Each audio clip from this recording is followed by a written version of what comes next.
Olá, meu nome é Wanderson. Nesse vídeo, eu e meu grupo vamos falar sobre drogas depressoras, destrinchando um pouco alguns exemplos. Mas antes disso, eu vou falar um pouco sobre o que são essas drogas. Muitas pessoas dividem as drogas depressoras em dois tipos: drogas legais e ilegais.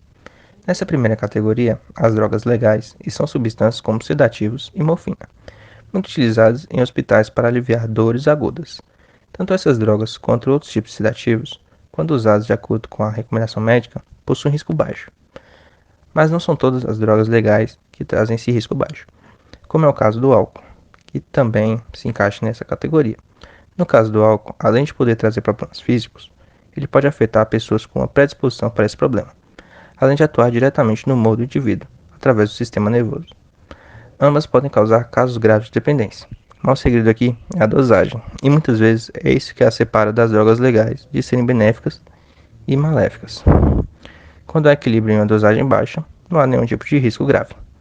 Já as drogas depressoras são muito prejudiciais e, nesse caso, falamos sobre drogas ilícitas. Nessa categoria entram drogas como a cola de sapateiro e a heroína, que traz uma grande dose de euforia, seguida de uma dose igualmente grande de depressão.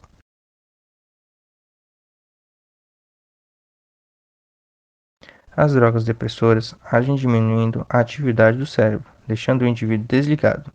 Reduzem a atenção emocional, a atenção, a concentração, a memória e a capacidade intelectual. Podem produzir sonolência, embriaguez e até o coma. São depressores o álcool, os soníferos, os ansiolíticos, os sedativos, o ópio e a morfina, os xaropes e gotas para tosse e os inalantes ou solventes.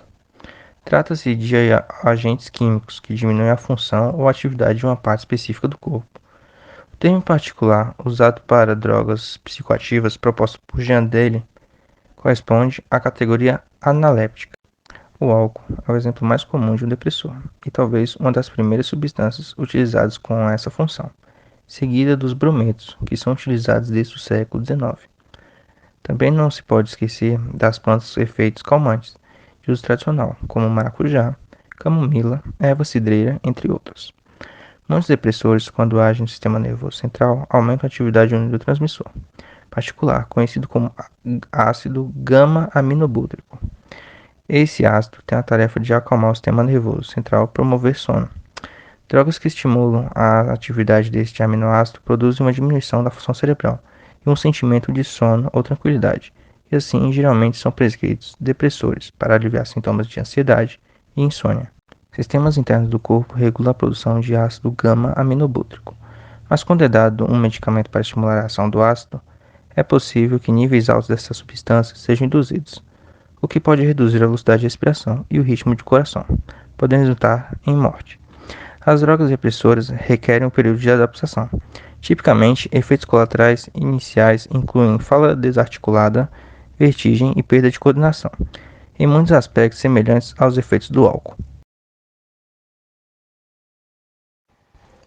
O álcool pertence à classe dos compostos orgânicos, que são formados por hidroxilas, -OH, ligados a átomos de carbono saturados. Entre os principais exemplos, podemos mencionar o etanol, metanol, propanol e glicerol. A hidroxila também é comum às classes dos enóis e fenóis. Se ela estiver ligada a um carbono insaturado, dupla ligação, é um enol, mas se a hidroxila estiver ligada diretamente a um carbono do anel benzênico, será um fenol. Classificações.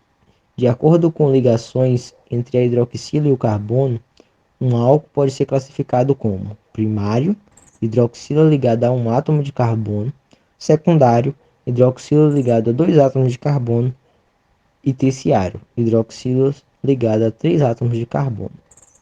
Os álcools também podem ser classificados de acordo com a quantidade de hidroxilas. Monoálcool possui uma hidroxila, diálcool possui duas hidroxilas e triálcool possui três hidroxilas. A nomenclatura dos álcools segue a mesma regra de nomenclatura dos alcanos, com uma única diferença de que o sufixo é o. Por exemplo, o álcool etílico possui dois átomos de carbono na cadeia et. Assim, seu nome oficial é etanol. A ingestão do álcool provoca diversos efeitos que aparecem em duas fases distintas, uma estimulante e outra depressora. Nos primeiros momentos, após a ingestão do álcool, podem aparecer os efeitos estimulantes, como euforia, desinibição e loquacidade, maior facilidade para falar. Com o passar do tempo, começam a surgir os efeitos depressores, como falta de coordenação motora, descontrole e sono. Quando o consumo é muito exagerado, o efeito depressor fica exacerbado, podendo até mesmo provocar o estado de coma. Outros fatores que fazem com que o álcool seja considerado uma droga é que ele faz com que a pessoa desenvolva tolerância, isto é, visto que o álcool tem um efeito prazeroso inicial, com o tempo o indivíduo precisa de doses cada vez maiores, o que leva à dependência.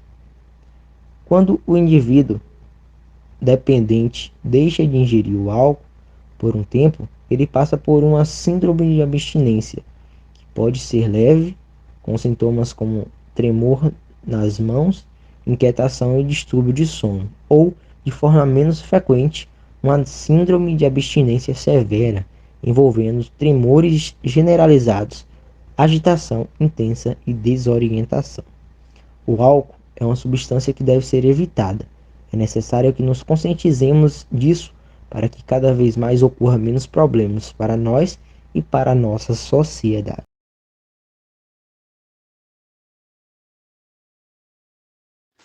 Toda substância capaz de dissolver outra é chamada de solvente, e toda substância que pode ser inalada pode ser nomeada como inalante.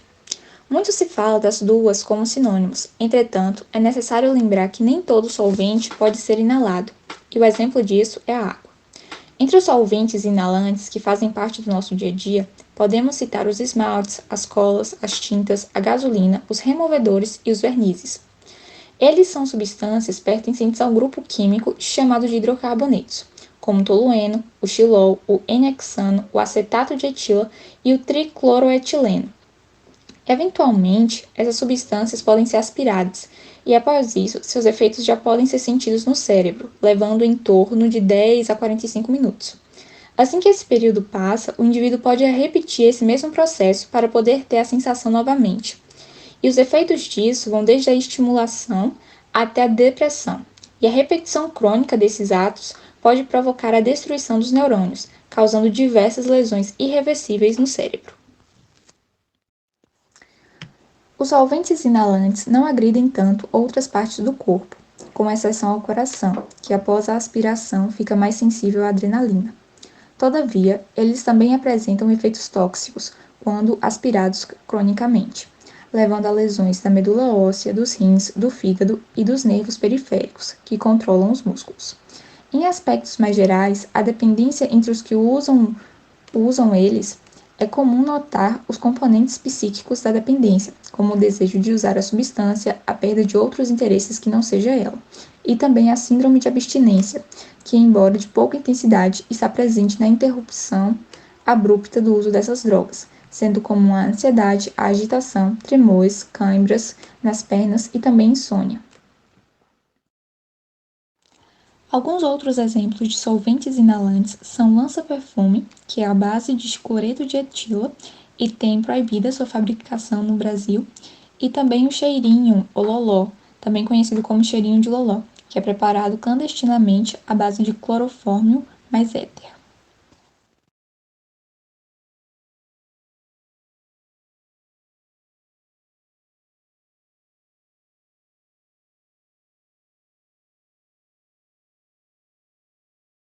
Como o próprio nome aponta, tranquilizantes são a classe de drogas capazes de induzir um estado de relaxamento ou criar a sensação de tranquilidade. Por isso, é comumente usado para problemas de ansiedade. Quando somos superados pela ansiedade, podemos colocar a vida em estado de espera em ocasiões que precisamos completar tarefas, como falar na frente de pessoas ou sair para eventos específicos. Usar um tranquilizante pode ajudar a acalmar os sentimentos de ansiedade e os sintomas a se tornarem mais controláveis. Indo ao médico, é possível até que ele recomende medicamentos antidepressivos como uma solução para combater os problemas de ansiedade. Pessoas que experimentam problemas com a insônia e já sentem sintomas graves também podem recomeçar a tomar os tranquilizantes. Ele ajudará a acalmar e relaxar uma pessoa, facilitando o desligamento do mundo e favorecendo um tipo mais profundo e tranquilo de ciclo de sono. Nesse caso, é preciso se atentar aos perigos ao abusar dos tranquilizantes, o que pode levar a uma overdose nos casos mais graves. Infelizmente, para algumas pessoas, quando abusam rapidamente de drogas como os psicodélicos ou metanfetamina, pode levar a uma psicose relacionada com drogas. Psicose é quando o cérebro sofre uma ruptura da realidade em que a pessoa pode experimentar alucinações visuais e auditivas. Eles podem começar a dizer coisas que não fazem sentido e podem até ser perigosas, não só para elas, mas também para as pessoas ao seu redor. Nessa situação, ela pode receber um tranquilizante para ajudar a acalmá-lo e torná-lo menos ameaçador, à medida que uma equipe médica faz o melhor para ajudá-lo através de sua psicose relacionada com as drogas. Os tranquilizantes também podem apresentar efeitos colaterais, e o primeiro que discutiremos aqui é a lentidão. Esse efeito colateral não deve ser surpreendente porque os tranquilizantes são conhecidos por terem um efeito sedativo no usuário. O problema com isso é que quanto mais alguém usa, mais o efeito sedativo toma conta. Em alguns casos graves, pode levar o usuário a ficar inconsciente ou até mesmo coisas como insuficiência respiratória ou parada cardíaca. A razão para isso é que o sistema nervoso fica sedado e uma pessoa pode ter desafios ao respirar enquanto está inconsciente ou nesse estado sedado. Outro efeito colateral do uso do tranquilizante é a desorientação. Esse estado pode se tornar tão grave que a pessoa pode ter problemas para entender onde está, o que está dizendo ou mesmo o que está fazendo. E é nesses estados que a maioria dos acidentes ocorrem. As pessoas não estão em seu juízo perfeito para entender as decisões que estão tomando. Junto com os efeitos físicos que ocorrem quando alguém está usando tranquilizantes, há também uma tonelada de problemas psicológicos que podem surgir. O primeiro é o aumento dos problemas de transtorno de humor. Ao usar um tranquilizante, pode melhorar os problemas de saúde mental que alguém tem, mas também pode causar uma mudança drástica em sua personalidade. Quanto mais alguém usa a droga, também pode fazer com que ela tenha problemas com a perda de memória como resultado da sedação. Por causa dessa perda de memória, pode fazer com que suas emoções se tornem maçantes com o tempo, o que também pode aumentar os transtornos de humor que ela vem sofrendo. Assim como usuários de psicodélicos, alguém sob a influência de tranquilizantes pode se sentir cada vez mais paranoico. Isso pode fazer com que ela tome decisões perigosas para si mesmo e para as pessoas que estão ao redor. Os ansiolíticos mais comuns são substâncias chamadas de benzodiazepínicos, que apresentam diazepam, uma substância cristalina heterocíclica. O diazepam é frequentemente usado como ansiolítico, anticonvulsivante, sedativo e para relaxamento muscular. Também é indicado para tratamento de epilepsia e espasmos musculares. Eles aparecem em medicamentos como Valium, Librium, Lexotan, Dormonide, Calmociteno e outros que derivam-se mais de 2.000 substâncias das benzodiazepinas. No Brasil, 19 dessas substâncias são comercializadas. O sucesso na farmacologia do benzodiazepina partiu da grande eficiência terapêutica e da segurança da substância. O uso terapêutico dessas drogas são nas formas de ansiolíticos dados em pílulas. O diazepam, contido no grupo dos benzodiazepinas, produz um efeito calmante. Costuma ser utilizado para tratar pessoas com diferentes condições de saúde, incluindo ansiedade, síndrome de abstinência alcoólica, espasmos musculares, convulsões, insônias e síndrome de pernas inquietas.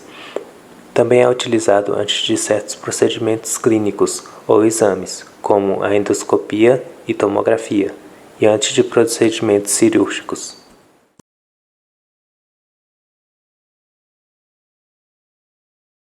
Outro medicamento importante que se destaca nessa área é o clonazepam, conhecido popularmente pelo nome comercial Rivotril.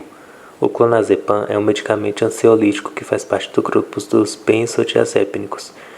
Devido ao efeito sedativo, ele diminui a atividade e funções do sistema nervoso central. Isso ocorre a partir da potencialização da ação do ácido gama-aminobutírico. Trata-se também de um neurotransmissor inibitório, responsável pela diminuição da excitação, agitação, atenção e o estado de alerta, trazendo relaxamento, sonolência e sensação de calma. Meu nome é Matheus. Eu e Vinícius ficamos responsáveis sobre o tema calmantes e sedativos. Sedativo é o nome que se dá aos medicamentos capazes de diminuir a atividade do cérebro, principalmente quando este está em estado de excitação acima do normal. Quando um sedativo é capaz de diminuir a dor, como dor de cabeça, muscular, entre outros, recebe o nome de analgésico. Já quando o sedativo consegue reduzir a ansiedade e a agressividade, ele consegue sedar e induzir ao sono, redução do tônus muscular e da coordenação, efeito anticonvulsivante, é chamado de calmante. Antes da era da medicina moderna, o sedativo geralmente mais prescrito era o álcool. Seus efeitos e benefícios definidos para a razão pela qual era necessária fez o álcool ganhar tal categoria, e são ainda atualmente o dos sedativos o consumido com mais abuso, tendo pessoas que o ingerem praticamente todos os dias e outras o ingerem todos os dias. As buscas de encontrar sedativos diferentes do álcool para tratar a ansiedade e o nervosismo originado no século XIX resultou com a introdução dos brometos, que foram descobertos em 1826. Estas drogas eram populares e tinham a propensão a acumular-se no corpo e terem efeitos tóxicos no organismo. Devido à sua toxicidade, os brometos foram substituídos pelos barbituratos no início do século XX. As principais substâncias calmantes atualmente pertencem ao grupo dos barbitúricos. Este nome vem de Santa Bárbara, pois o químico que fez a primeira síntese destas substâncias, no começo do século XX, realizou-a no dia dessa santa. Então ele deu esse nome em homenagem a ela. Esse composto também pode ser chamado de melaniureia ou hidropirimidina. São um grupo de drogas do tipo sedativos e hipnóticos. Ele é um composto químico orgânico sintético ou um fármaco derivado do ácido barbitúrico, forma molecular C4H4N2O2. Essas substâncias resultam na união do ácido melônico com a ureia. Os barbitúricos conseguem deprimir várias áreas do cérebro. Como consequência, as pessoas podem ficar mais sonolentas, sentindo-se menos tensas, com a sensação de calma e relaxamento. As capacidades de raciocínio e concentração também ficam afetadas. Esses remédios são quase exclusivamente de ação central, ou seja, atuam no cérebro, isso é, não agem nos demais órgãos. Assim, a respiração, o coração e a pressão do sangue só são afetados quando o barbitúrico é consumido em dose excessiva. Age e, consequentemente, age nas áreas do cérebro que comandam as funções desses órgãos, fazendo assim com que os itens citados anteriormente sofram alteração. Ao manusear esses medicamentos é necessário ter muito cuidado, pois com doses um pouco maiores que as recomendadas pelo médico, a pessoa começa a sentir-se como que está embriagada, e também corre o risco de se intoxicar. Dose que começa a intoxicar está próxima a produzir os efeitos terapêuticos desejáveis. E com essas doses tóxicas, começam a surgir sinais de incoordenação motora. Um estado de inconsciência começa a tomar conta da pessoa. Ela passa a ter dificuldade para se movimentar, o sono fica pesado e, por fim, pode entrar em um estado de coma. A pessoa não responde a nada, a pressão do sangue fica muito baixa e a respiração é tão lenta que pode parar. E a morte ocorre exatamente nesse caso, por parada cardíaca. É muito importante saber que esses efeitos tóxicos ficam mais intensos se ela ingere álcool ou algumas drogas sedativas. Também é necessário tomar cuidado com o vício, pois já foram relatados inúmeros casos de dependência. Com o tempo, a dose tem também de ser aumentada, ou seja, o desenvolvimento de tolerância. Esses fenômenos se desenvolvem com maior rapidez, quando doses grandes são usadas desde o início. Quando a pessoa está dependente dos barbitúricos e deixa de tomá-los, passa a ter síndrome de abstinência, cujos sintomas são desde insônia rebelde, irritação, agressividade, delírios, ansiedade, angústia até convulsões generalizadas. Existe uma indicação médica do uso de sedativos para pessoas muito nervosas, tensas e até com insônia. Esse uso já foi abandonado atualmente. São usados por pessoas que sofrem certos tipos de epilepsia ou convulsões. Os barbitúricos eram usados de maneira irresponsável no Brasil. Vários médicos para dor de cabeça, além de aspirina, continham também um barbitúrico qualquer. O uso abusivo que se registrou de muitas pessoas usando abundantemente e repetidamente esses medicamentos levou os laboratórios farmacêuticos a modificarem sua fórmula, retirando os barbitúricos. Hoje em dia, existem apenas alguns produtos usados como sedativos hipnóticos, que ainda apresentam o barbitúrico betabarbital. E por outro lado, o fenabarbital é também usado no Brasil, pois é um ótimo remédio para epilépticos. E finalmente, um outro barbitúrico, o tiopental, é usado por via endovenosa por anestesistas em cirurgias. A legislação brasileira exige que todos os medicamentos que contenham barbitúricos em suas fórmulas sejam vendidos nas farmácias somente com a receita do médico, para posterior controle pelas autoridades sanitárias. Ópio. A palavra ópio significa seiva em grego. É a seiva obtida pelo corte da cápsula da planta enquanto a planta ainda está verde. Essa planta é chamada de papavê sonífero, mais conhecido como papoila oriental, e é nativa da Ásia Menor, cultivada na China, Irã, Índia, Líbano, Iugoslávia, Grécia, Turquia e sudoeste da Ásia. A mesma planta, várias outras substâncias com propriedades farmacológicas também podem ser extraídas. O ópio é produzido a partir desse suco resinoso, que é um látex leitoso e coagulado, que depois de seco torna-se uma pasta de cor acastanhada e então é fervida para transformar-se em ópio, que por sua vez tem um cheiro desagradável, manifestando-se potencialmente com calor, sabor acre e amargo. Do ópio também pode-se obter opiáceos naturais, como a morfina, alcaloide com efeito narcótico, e a codeína. E os opiáceos semissintéticos, onde temos como exemplo a heroína. Ainda temos as substâncias totalmente sintéticas, isto é, fabricadas em laboratório, que denominamos opioides, que têm efeito analgésico e hipnótico, utilizados sob prescrição médica como medicamentos, em casos extremos, sem que se tenha outras opções. Efeitos.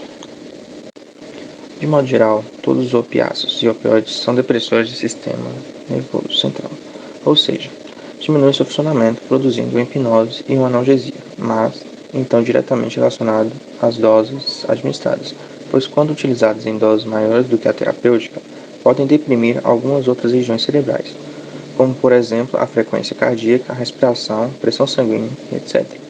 Algumas dessas drogas têm efeito farmacológico, quando administradas corretamente, e sob prescrição médica, como é o caso da codeína, muito eficiente como antitussígeno.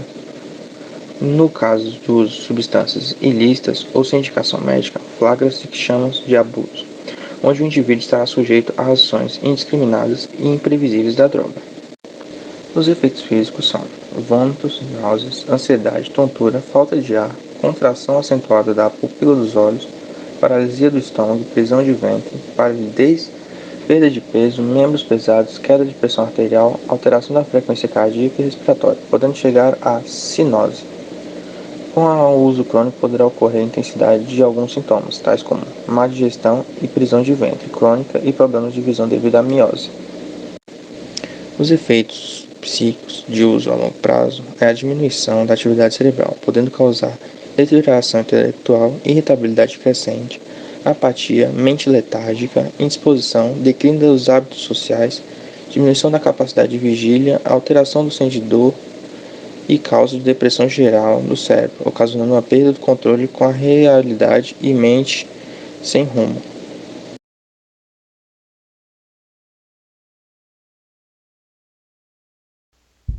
Morfina.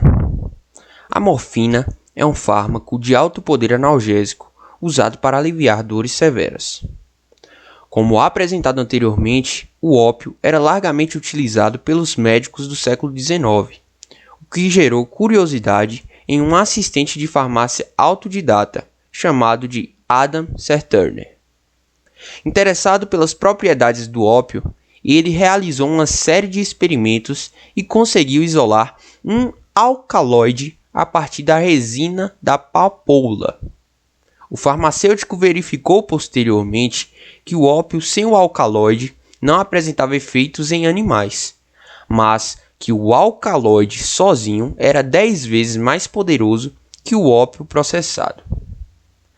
Pela tendência em provocar sonolência, deu à substância o nome de morfina, em homenagem a Morfeu, o deus grego dos sonhos. Entre os seus efeitos clinicamente úteis, temos a analgesia central com supressão da dor, além da sedação na anestesia. Já entre os seus efeitos tóxicos, podemos resumir em danificações nas regiões cerebrais, pupilas contraídas, forte prisão de ventre, náusea, vômito, depressão, impotência e incapacidade de concentração. O uso prolongado pode levar ao vício, sendo que a abstinência à droga pode causar ansiedade, agitação, febre, náuseas, hipersensibilidade à dor e algumas outras coisas. Devido à dificuldade de acesso à droga, as pessoas que ficam viciadas no uso entorpecente da morfina são geralmente médicos e pessoas que têm contato direto com a substância. A morfina é um composto orgânico do grupo dos alcaloides. Esse é um subgrupo das aminas. Os alcaloides formam um grupo heterogêneo de compostos naturais que normalmente apresentam uma estrutura complexa. Xarope e gotas para tosse. Bem como definição é que os xaropes são formulações farmacêuticas que contêm grandes quantidades de açúcar, fazendo com que o líquido fique viscoso ou meio grosso.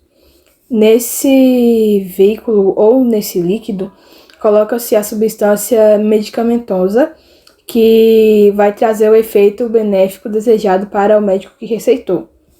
Assim, existem xaropes para a tosse em que o medicamento ativo é a codeína, mas também existem outras maneiras de se preparar tais remédios. Uma vez colocados em um xarope, faz-se uma solução aquosa e vezes com um pouco de álcool, tendo-se assim as chamadas gotas para a tosse. A substância ativa contida nas gotas geralmente é a codeína. A codeína está entre os remédios mais ativos para o combate da tosse e por isso é chamada de antitussígena. Existe um número muito grande de produtos comerciais à base da codeína, como Belacodic e Gotas Benylin. São remédios contra a tosse que contêm essas substâncias em sua fórmula. A codeína, conforme eu expliquei, é uma substância que vem do ópio. Trata-se desta maneira de opiáceo natural. Existem ainda muitos xaropes para tratar a tosse que contêm certas plantas em sua fórmula, como por exemplo o agrião, o guaco e etc. Esses medicamentos chamados de fototerápicos não têm os efeitos tóxicos da codeína que não causam dependência. No Brasil, os xaropes e as gotas à base da codeína podem ser vendidos nas farmácias brasileiras somente com a apresentação da receita de um médico, que fica retida posteriormente para controle. Infelizmente, isso nem sempre acontece, pois algumas farmácias desonestas que, para ter um lucro maior, vendem as substâncias por baixo dos panos, ou seja, vende sem ter essa receita médica. Contudo, caso saibam, o proprietário do estabelecimento pode ser acusado e punido. Efeitos da codeína em partes do corpo. A codeína possui vários efeitos das drogas do tipo opiáceos. Assim, ela é capaz de contrair a pupila ou provocar sensações de má digestão e produzir a prisão de ventre. E agora vamos falar um pouco sobre os efeitos no cérebro. O cérebro humano possui uma certa área que é chamada de centro da tosse, que comanda os acessos à tosse. Isso é, toda vez que ele é estimulado, há uma emissão ou uma ordem para que a pessoa tussa. A codeína é capaz de inibir ou bloquear esse centro de tosse.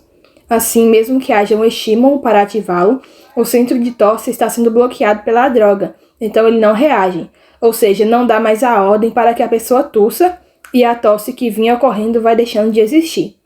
Mas a codeína age em outras regiões do cérebro. Assim, outros centros que comandam as funções dos órgãos também são inibidos. Com a codeína, a pessoa sente menos dor, ou seja, é um bom anestésico, e a pessoa pode ficar sonolenta, a pressão sanguínea e o número de batimentos do coração e respiração podem ficar menores. Falando agora sobre efeitos tóxicos, a codeína, quando tomada em doses maiores que a terapêutica produz, acentuada depressão das funções cerebrais. Como consequência, a pessoa fica apática, a pressão do sangue cai muito e o coração funciona com grande lentidão, e a respiração torna-se muito fraca.